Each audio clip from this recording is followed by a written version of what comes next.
तो last class में हमने क्या देखा था? Collision. What is collision? It is an isolated event. It is an isolated event जिसमें एक्सटर्नल फोर्स प्रेजेंट नहीं होता है और एक बॉडी की वेलोसिटी दूसरे में ट्रांसफर हो जाती है. लेकिन इस टोटल प्रोसेस में सिस्टम का मतलब दोनों बॉडी का मिला करके सिस्टम का टोटल लीनियर मोमेंटम कंजर्व रहता है. अगर काइनेटिक एनर्जी भी कंजर्व रहती है तो इट इज इलास्टिक कोलिजन, और यदि काइनेटिक एनर्जी कंजर्व नहीं रहती तो इट इज इनइलास्टिक कोलिजन. और दोनों बॉडी यदि सेपरेट होने लगी और उसके जगह स्टिक हो गई और स्टिक होकर आगे बढ़ने लगी तो परफेक्ट इनइलास्टिक कोलिजन. 3 कैटेगरी थी. देन इसके बाद हमने नेक्स्ट पढ़ा था one dimensional elastic collision. One dimensional का मतलब है कि जो लीनियर है, एक ही लाइन पर है, एक ही डायमेंशन की बात करनी है. अगर एक्स एक्सिस में है तो एक्स एक्सिस पर ही दोनों बॉडी, दोनों का सेंटर ऑफ मास किस पर होगा? एक्स एक्सिस पर होगा. लाइन ऑफ मोशन और लाइन ऑफ इंपैक्ट सेम होगी. लाइन ऑफ मोशन और लाइन ऑफ इंपैक्ट सेम होंगे. इस केस में आफ्टर कोलिजन, आफ्टर स्ट्राइक भी बॉडीज का डायरेक्शन नहीं बदलता, क्योंकि बिफोर कोलिजन जिस डायरेक्शन में जा रही थी आफ्टर कोलिजन भी उसी डायरेक्शन में जा रही थी. मतलब डायरेक्शन चेंज नहीं हो रहा था. चूंकि डायरेक्शन चेंज नहीं हो रहा था, एक ही डायरेक्शन में था, इसलिए उसका नाम था one dimensional collision.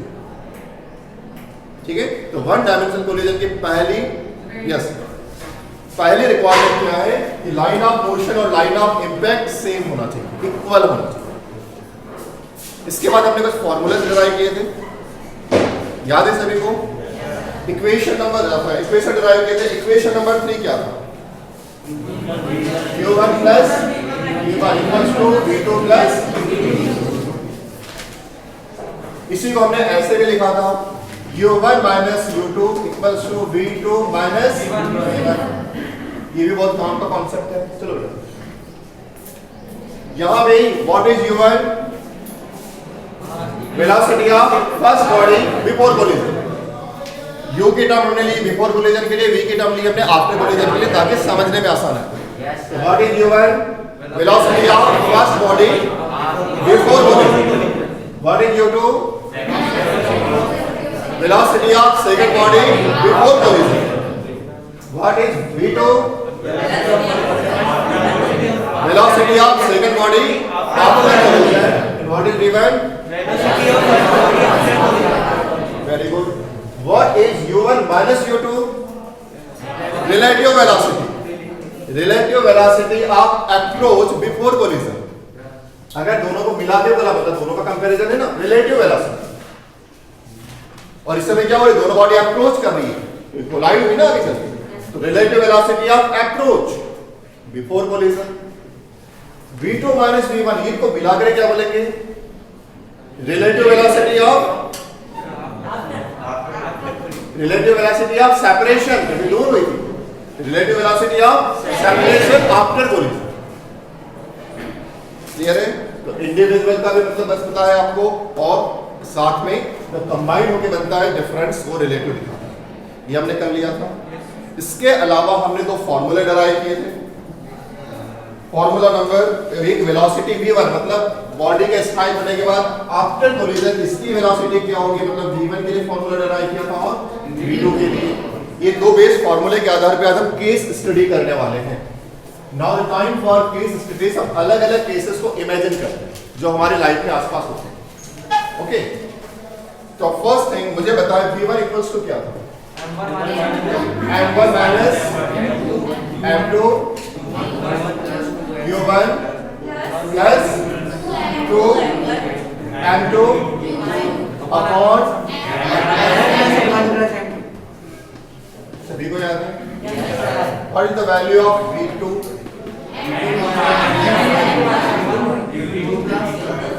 u2 m1 upon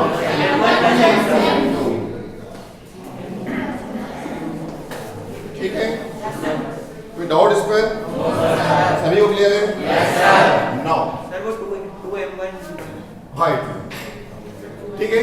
अब यहां से आगे जब आपने इतना देख लिया, अब यहां पे केसेस होंगे. बॉडी कोलाइड तो हो रही है पर अलग अलग टाइप से कोलाइड हो सकती है. ठीक है. तो हम चलते हैं कुछ सम केसेस की स्टडी करते हैं, पर ध्यान रखना ये दो फॉर्मूले के बेसिस पे ही आप सारा डेरिवेशन वगैरह करेंगे, इसलिए इन दोनों फॉर्मूले को बोर्ड में फिक्स कर देते हैं, इसी के आधार पर हम आगे की प्रोसेस करेंगे। Is it clear? Now case number 1, अपन पहले केस के बारे में सोचें। Case 1, think about a situation if m1 equals to m2। इसका मतलब मुझे बताओ क्या हुआ? m1 इक्वल्स टू m2,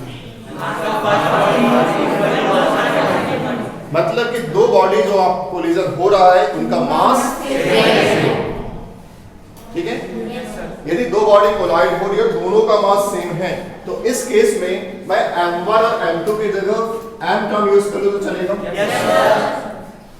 ठीक है, इससे हमारी रेडिएबिलिटी बढ़ जाएगी और फॉर्मूलेस जो अपने इक्वेशन से जल्दी क्लियर होंगे। नो, अब कंडीशन ये है, देखिए इसको अगर आप डायग्रामेटिकली भी देखना चाहें इसको, ये पहली बॉडी है, इसका मास कितना है? m।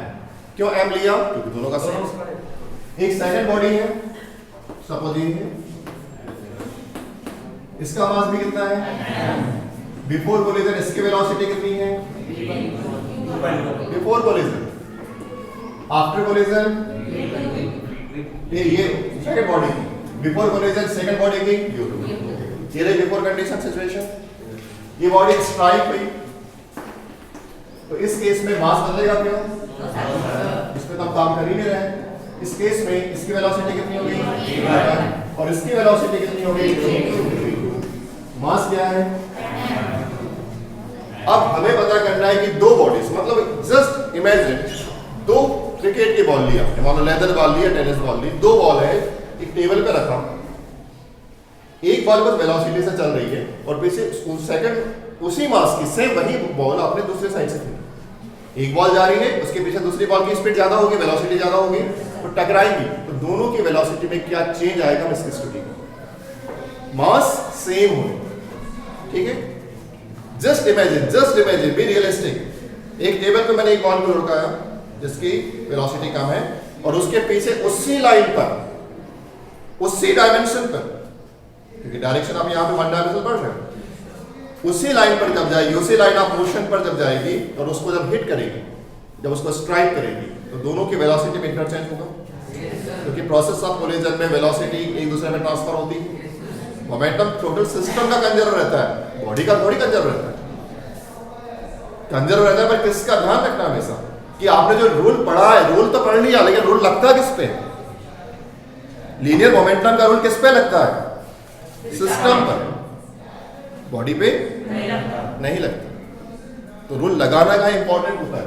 इस केस में मैं अगर इस फॉर्मूले में m1 और m2 की टर्म पे m लिखूं, तो velocity of first body, velocity of after, velocity of after m1, m minus m means 0, m minus m means 0, ये 0 हो गया, और ये कितना हो जाएगा? 2m।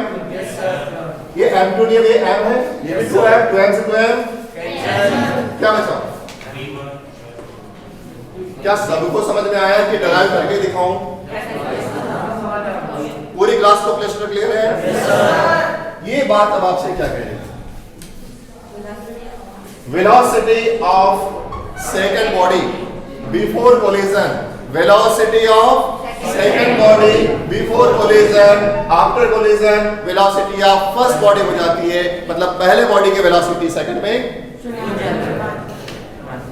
अगर mass in the case of one dimensional elastic collision, इसको नहीं बोलना topic, in the case of one dimensional elastic collision. Is it clear? Okay, अब मैं V2 की बात, V2 किया, m minus m, term cancel हो गई, बचे कितना यहाँ पे?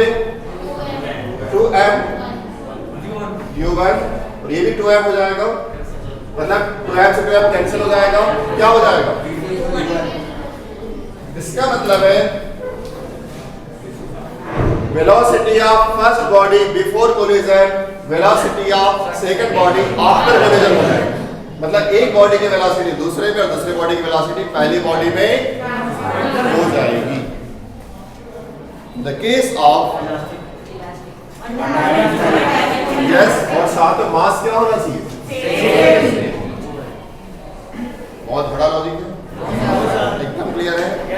तो यदि मैं आपसे बोलूं बिल्कुल ओरल क्वेश्चन जैसा एक आधा ऑब्जेक्टिव दिया है, अब अगर आपने कॉन्सेप्चुअली इसको ले लिया, एक बॉल है, टेनिस की दो बॉल है सेम मास की, एक बॉल की स्पीड है 20 मीटर पर सेकेंड, दूसरी बॉल की स्पीड है 30 मीटर पर सेकेंड। क्या कोलिजन होगा? कोलिजन ही नहीं होगा, इसमें तो दिमाग लगाना ही नहीं। पक्की बात?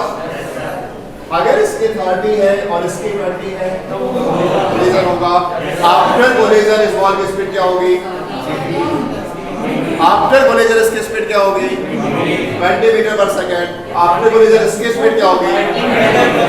इसकी वेलोसिटी इसकी हो जाएगी, इसकी वेलोसिटी इसकी हो जाएगी। केस 1 एकदम clear? Now the time for case 2। एक और सिचुएशन, ठीक है? केस 2 में हम सिचुएशन सोच रहे हैं कि यदि एक बॉडी रेस्ट पर है, देयर आर टू बॉडीज, एक का मास है m1, एक का मास है m2, इसकी वेलोसिटी है u1, इसकी वेलोसिटी है u2। कितने तक रट गया होगा? Yes sir. Second body rest पर है, सेकंड बॉडी रेस्ट पर है, तो u1 0 करो या u2 0 करो? u2 0 कितना हो गया?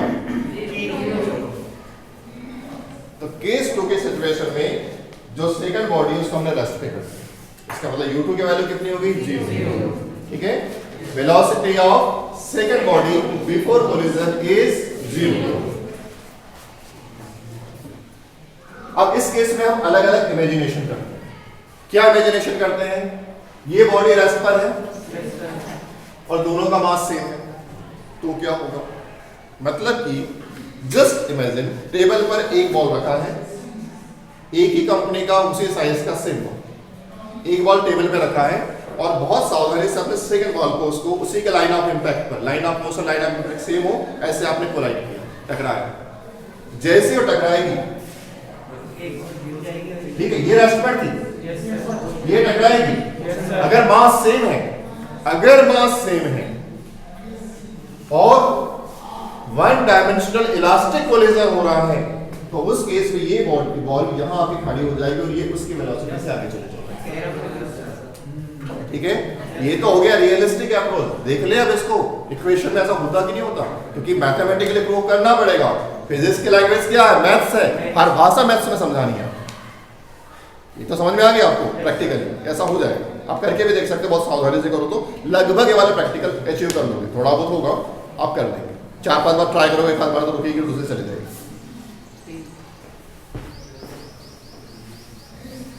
तो अब इसमें हम केस 2 का पहला केस लेते हैं। केस 2.1 कहते हैं उसको, मैं नाम चलेगा। क्या हम कह रहे हैं? m1 इक्वल्स टू m2, मतलब मैं m1 m2 के लिए कौन सी टर्म यूज कर दूंगा? m, and u2 equals to 0। u2 क्या हो गया? 0। अब इस टर्म के आधार पे आप इसको चेंज करके देखो। अच्छा, इक्वेशन बार बार चले, इसके लिए अपन एक काम करते हैं, इस केस के पहले इसको थोड़ा सिंपलीफाइड फॉर्म में कन्वर्ट करते हैं, तो उससे अपने को आगे काम बार बार मेहनत नहीं करनी पड़ेगी। तो चलो पहले मैं इसी के लिए कर देता हूं। In the case of, first अपन लेते हैं, in the case of u2 equals to 0, इसका मतलब क्या हुआ? बॉडी किसमें है? कौन सी बॉडी? सेकंड। तो अगर मैं इस फॉर्मूले को, सपोज इसका नाम 1 दे दिया, इसका नाम 2 दे दिया, तो इस इक्वेशन को मैं अब कन्वर्ट यदि करता हूं तो v1 equals to m1 m2 same है, क्लास में है सभी? Yes sir. m1 m2 same है? Yes sir. अब क्या हो गया? 0। Yes sir. यहां पे m बचा है 2m, u2 कितना हुआ? 0। u2 कितना हुआ? 0। मतलब एक टर्म तो 0 होगी। Yes sir. फर्स्ट थिंग तो अपन इसको ऐसे लेते हैं, अभी मास की बात नहीं कर रहे कुछ देर के लिए। m1 माइनस m2 क्या लिखूं?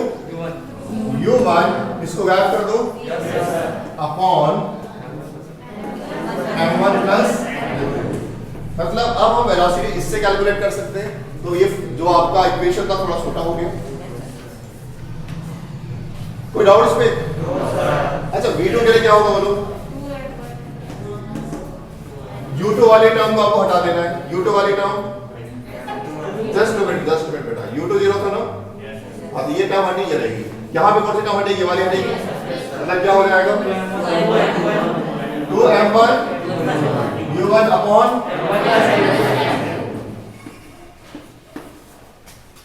इनके नामकरण संस्कार करते हैं,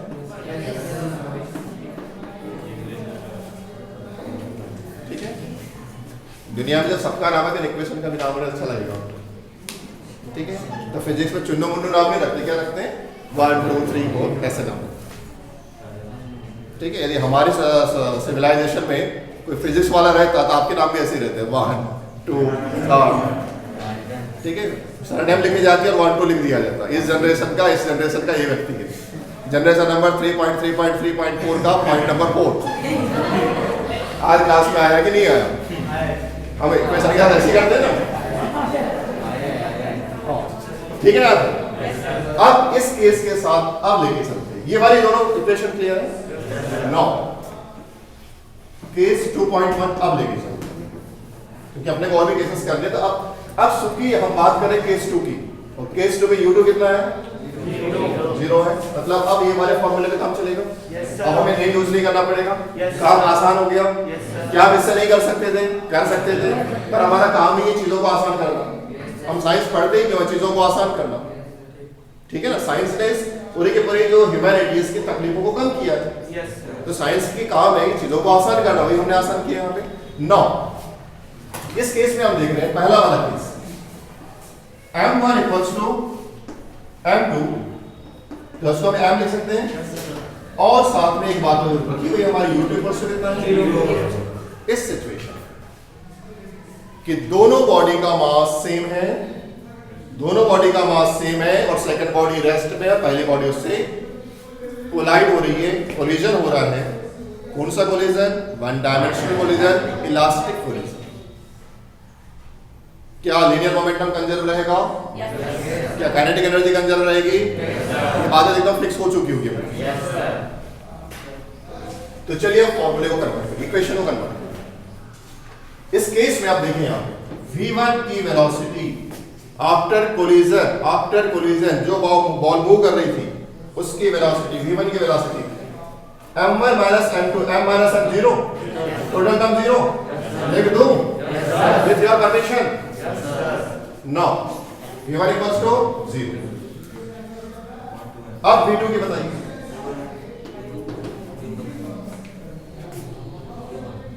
क्या होगा? देखो v2 2m, m1 को मैं m पढ़ रहा हूं, तकलीफ, क्योंकि वहां से आने क्या बराबर 2m u1 upon 2m, 2m से 2m बचा कितना? v2 equals to u1।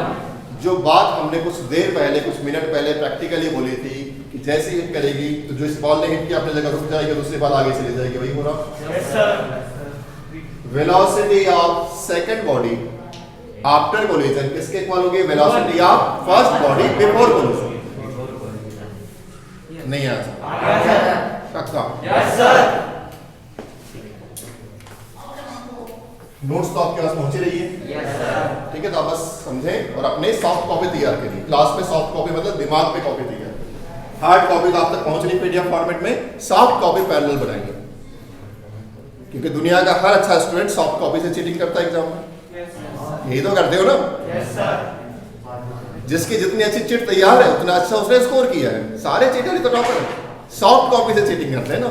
That's why मैं तो बोलता पढ़ाई करो ही मत, एग्जाम के लिए चिट्स तैयार करो। यहां पे लगाया उसने अपना दिमाग।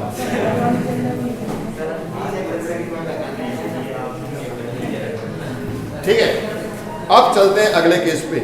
लेकिन ध्यान रखना, हमने दो फॉर्मूले जो निकाले थे जो मैंने मिटा दिए हैं, इक्वेशन नंबर 3 क्या था बेटा? v1 equals to m1 minus m2 u1 upon और v2 इक्वल्स टू कितना था? 2 अपॉन। नाउ आप कुछ नई सिचुएशन सोच रहे हैं। हम कौन सा केस पढ़ रहे हैं अभी? केस 2 का 2.2 ले रहे हैं। अभी तक दोनों बॉडी का मास सेम था। अब हम करते हैं एक बॉडी बहुत बड़ी है, दूसरी बॉडी बहुत छोटी। ठीक है, मतलब कि केस 2 को मैं ऐसा लिख सकता हूं, इफ m1 कौन सी body is much larger, symbol का मतलब पता है? Yes sir. किससे? एंड u2 इक्वल्स टू, ये तो चल रहा है सेकंड केस में u2 इक्वल्स टू 0 चल रहा है, नहीं चल रहा? ये तो शुरू से चल रहा है ना, u2 equals to 0 second body rest पर है। Yes sir. इसका प्रैक्टिकल सोचो। मैं बोल रहा हूं फिजिक्स में थोड़ा प्रैक्टिकल सोचोगे ना, रिलेट करोगे ना, फिर सब्जेक्ट बोरिंग नहीं लगेगा। m1 is much larger than m2, मतलब छोटा क्या हुआ? m2। m1 क्या हुआ? बहुत बड़ा हुआ। ठीक है, जैसे कि गोल्फ खेल रहा है, गोल्फ की बॉल है, रेस्ट पर है u2 और उसको हिट मारा जाता है। ठीक है, गोल्फ स्टिक क्या बहुत हल्की होती है, हेवीएस्ट मेटल की बनी होती है, बहुत भारी होती है। ठीक, कभी मिले तो सर में पटक के देखो। जो आपकी बॉल है उसका मास बहुत कम है, गोल्फ स्टिक का मास बहुत ज्यादा है, उसने उसको हिट किया। हालांकि वो वन डायमेंशनल नहीं होता, लेकिन कभी कभी पास मिलाने के लिए वन डायमेंशनल भी करते, बहुत हिसाब से मारते। गोल्फ देखा है तो उसने हिट किया, तो वो सिचुएशन होती है। सारी सिचुएशन बॉल का वेट कम है, मास कम है। ठीक है, बॉल का मास कम है, जो रेस्ट पर है, मतलब m2, बॉल क्या हो गई? m2। m1 किसकी बात कर रहे हैं? गोल्फ स्टिक की, जो बहुत हैवी है, उसमें मोशन है, वो उसको हिट करेगा, क्योंकि बॉल तो रेस्ट पे थी, बॉल को से रखा था, फिर इसने हिट किया। उस सिचुएशन में क्या होगा? आप इन सिचुएशंस के साथ आप इन फॉर्मूले के बारे में सोचिए, v1 क्या होगा और v2 क्या होगा। अल्टीमेटली हम पिछली क्लास से किसके पीछे पढ़े? v1 और v2। कोलिजन के बाद बॉडी 1 की वेलोसिटी क्या होगी, कोलिजन के बाद बॉडी 2 की वेलोसिटी क्या होगी। अभी कॉन्सेप्ट देख रहे, फिर न्यूमेरिकल देखोगे। v1 equals to m1 is much larger than m2, it means m2 is negligible. Yes sir. Agree? Yes sir. m1 is much larger than m2, it means m2 is negligible. almost zero. Yes sir. almost zero. Yes sir. कहाँ पर है m2? ये है, ये तो गया। भूल जाओ, इसको नहीं लिखा ऐसे मान लो। बचा कितना? m1 u1 upon m1। अब आप इमेजिन करो, बोर्ड में लिख के दिखाओगे, इमेजिन कर लोगे? कर लोगे? m1 u1 upon 2 upon m1, m1 से m1, m1 से m1,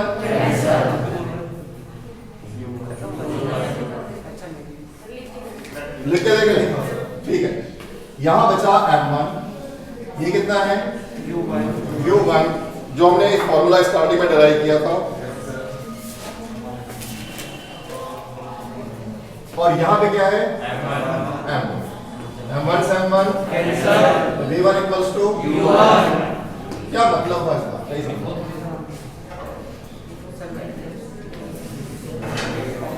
इस बात का मीनिंग क्या होगा? वेलोसिटी ऑफ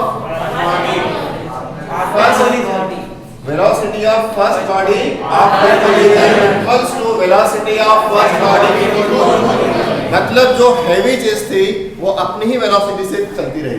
वो जो गोल्फ स्टिक से स्टिक किया था उसने, गोल्फ स्टिक की वेलोसिटी में कोई अंतर नहीं आएगा, वो तो वैसे चलेगी, बॉल को जो होगा अभी देखते निकल क्या होगा, पर गोल्फ स्टिक की वेलोसिटी में कोई अंतर नहीं आएगा। आएगा तो फिर बहुत माइनर होगा, अभी कैलकुलेशन के लिए जरूरी है। कंफर्म? अब इसके बाद कैलकुलेट करते हैं v2। v2 क्या था, इससे निकालेंगे, किधर गया ये? m1 is much larger than m2। कहीं m2 दिख रहा है? Yes, sir. m2 को भूल जाओ, बचा कितना? m1 से m1, v2 equals to 2 क्या मतलब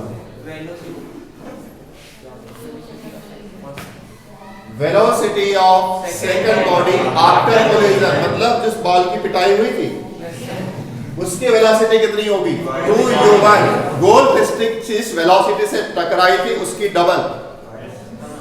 अगर मैंने 30 मीटर पर सेकंड की वेलोसिटी से स्टिक को लेके टकराया तो बॉल किस स्पीड से जाएगी, किस स्पीड से जाएगी 60 मीटर पर सेकंड से। तब की बात, यदि कोई ट्रक सड़क पे चल रहा है और कोई लाइट बॉडी रखी है, वो 8 चक्के वाला भारी ट्रक है, 40 किलोमीटर पर स्पीड से आ रहा है और कोई साइकिल से बच्चा टकरा गया उससे, और डैमेज करेगा, वो साइकिल किस स्पीड से भागेगी डबल, 80 की स्पीड पे चले जाएगी, डैमेज बहुत ज्यादा है। इसीलिए एक्सीडेंट सुनते हैं ना, वो डैमेज करते हैं। तो जितना हैवी होगा उतना ज्यादा डैमेज करेगा। कंफर्म। सिचुएशन नंबर 2 समझ में आई यहाँ पे, केस 2। अब चलते हैं केस 3 के, केस 2.3 के। अच्छा आप सोचे, मैंने इस केस में 2 सिचुएशन दिखाई आपको। एक सिचुएशन में हमने दोनों का मास सेम रखा, सेकंड सिचुएशन में हमने m1 को बड़ा रखा, m2 को छोटा रखा। तीसरे सिचुएशन क्या होगी सर m2 को बड़ा, मतलब कि जो m1 है इस मच लार्जर है, हो सकता है, या आप इसको ऐसे भी लिख सकते हो m2 is much greater than m1। दोनों में कोई अंतर है क्या? No sir. और साथ में आपको ये तो बताइए, क्योंकि ये जो केस चल रहा है u2 इक्वल्स टू, u2 तो 0 है, तो मैं चाह रहा हूं कि इसके लिए आप बताएंगे। अच्छा पहले सिचुएशन सोचो, प्रैक्टिकल सोचो, फिर अपन फार्मूले में देखते हैं। मैं पहले मैथ्स के उसके पहले अपन सोच लेते हैं, अपना कॉमन सेंस लगा लेते हैं। आपको m1 को बहुत छोटा रखना है, m2 को बहुत बड़ा रखना है, मतलब जो टकराने वाला है m2 तो रेस्ट में, मतलब भारी भरकम चीज रेस्ट पर है, भारी भरकम चीज रेस्ट पर है, और हल्की चीज वेलोसिटी से टकराने वाली है। कोई भी सिचुएशन ले लो, दीवार पे गेंद पटकी, ठीक है, या आपने हाथी को पत्थर मारो, दिमाग है भाई, कुछ भी चलता है। कुछ स्टूडेंट होती सड़क पे चल चलते कुत्ते को पत्थर मारे, स्कूल नहीं आके होता उनको, ठीक है। कोई भी सिचुएशन ले लो, पर सपोज मान लो बॉल,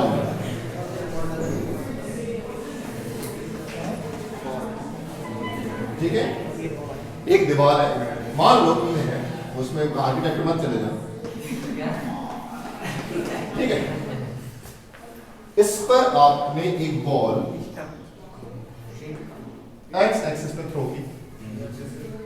आपको फिजिक्स नहीं आता, ठीक है, आपको फिजिक्स नहीं आता, बंदर को भी फिजिक्स नहीं आता।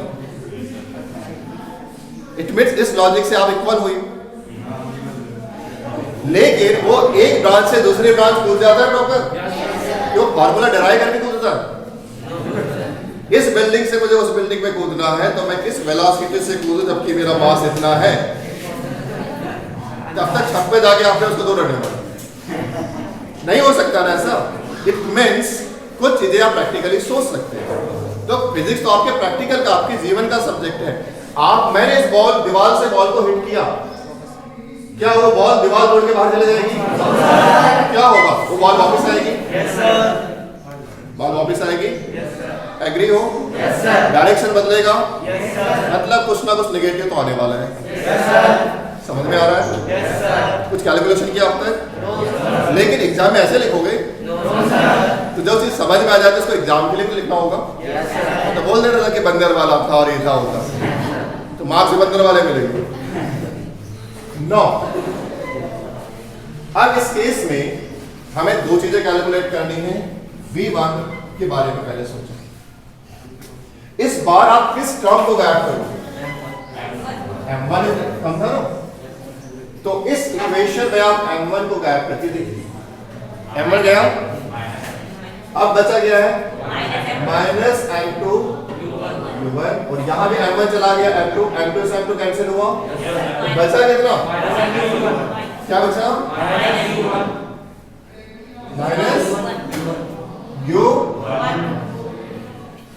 मतलब the velocity of first body velocity of first body after collision equals to velocity of first body before collision in reverse direction. Minus है, बॉल फेंका तो बॉल वापस आई। कितना रिलेट करोगे तो फिजिक्स कितना आसान है, क्योंकि इसका एक फायदा क्या होगा पता है? जब आप क्रिकेट खेल रहे होंगे ग्राउंड पे, मैं कैसा स्टूडेंट चाहता हूं समझिए जरा ऐसे, आप ग्राउंड पे क्रिकेट खेल रहे हो और आपने बॉल जरूर हिट करेगी, आपके दिमाग में वेलोसिटी वाला कॉन्सेप्ट आया। जब आपने पाँव आगे बढ़ा के बैलेंस किया तो आपको ग्रेविटी वाला कॉन्सेप्ट भी आया। मतलब आप फिजिक्स को जीने लगे। आप रट्टू तोते नहीं 24 घंटे पढ़ रहे हैं, लेकिन आपको फिजिक्स दिखने लगे। इस केस में फिर आप में से कोई न्यूटन और आइंस्टाइन निकल सकता है, क्योंकि वो सोचने लगा फिजिक्स के बारे में, कुछ ना कुछ तो नया सोचेगा। तो फर्स्ट थिंग, फिजिक्स के स्टूडेंट बनने से पहले कि फिजिक्स से फ्रेंडशिप करो, अपने लाइफ में लेकर आओ। जैसे आपके बाकी के दोस्त थे, एक फ्रेंड आपका फिजिक्स में, ठीक है? और फिर फिजिक्स को खुश रखो, उसको नाराज मत होने दो। मतलब रोज उससे मिलो, उसके साथ गेम खेलना, मतलब डेराइवेशन करो। Is it clear? ये कॉन्सेप्ट क्लियर है? अब the question about V2, V2 से निकालेंगे। नेग्लिजिबल क्या है? M1 है। M1 कितना हो गया? 0। 0 मतलब पूरी टर्म क्या होगी? 0। मतलब V2 कितना होगा? अरे भाई बॉल को मैंने बॉल मारा तो बॉल हिल जाएगी क्या? No sir. वही तो कह रहे हैं, V2 कितना होगा? 0। पहले भी रेस्ट था, अभी भी रेस्ट होगा। बहुत मुश्किल है फिजिक्स। टाइम दो, फ्रेंडशिप करो, फिजिक्स बिल्कुल भी डिफिकल्ट नहीं। ये केस एकदम क्लियर हुआ? ठीक है। अभी तक आपने जो कोलिजन पढ़ा था, कौन सा कोलिजन था? One dimensional. अब पढ़ेंगे टू डायमेंशनल।